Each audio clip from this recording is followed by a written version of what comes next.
inaelezwa kwamba kuna uwezekano mkubwa kocha mkuu wa klabu ya Simba Sport Club Fadlu Davis kuweza kuondoka kunako klabu hiyo na kwenda kunako klabu ya Orlando Pirates, ambapo kwa habari za mshtuko kwa wanamsimbazi, ni habari nzuri kwa wanaomtakia heri kocha Fadlu, lakini pia ni habari mbaya kwa mashabiki wa Msimbazi ikiwa Orlando Pirates ya Afrika Kusini wanaenda kuachana na kocha wao mwisho wa msimu huu. Timu hiyo inamtizama zaidi kocha wa Simba Fadlu Davis. Aliweza kuzungumza mchambuzi wa soka Ramadhani Mbwaduke, ambaye ameeleza kwamba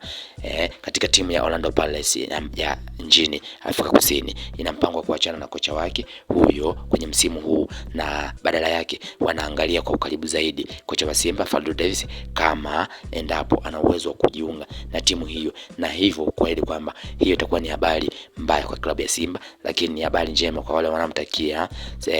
kocha Fadlu mafanikio kwenye karia yake ya ukocha. Ikumbuke kwamba kocha Fadlu aliweza kujiunga na klabu ya Simba Sport Club kwa msimu wa mwaka 2024 2025 akiwa ni kocha mpya kabisa, huku akiwa na lengo la kujenga kikosi cha Simba ambacho kimeweza kufanikiwa kuingia hadi fainali ya kombe la shirikisho barani Afrika, tofauti na makocha wengine ambao walishawahi kufanya vizuri kunako timu hiyo ya Simba. Sasa taarifa inasema kwamba mpango wa Orlando Pirates ni kuweza kuachana na huyo kocha wao, na badala yake jicho lao lipo kwa ukaribu kuangalia namna gani waweza kupata saini ya kocha Fadlu Davis wa klabu ya Simba Sport Club, japokuwa hizo ni fununu au tetesi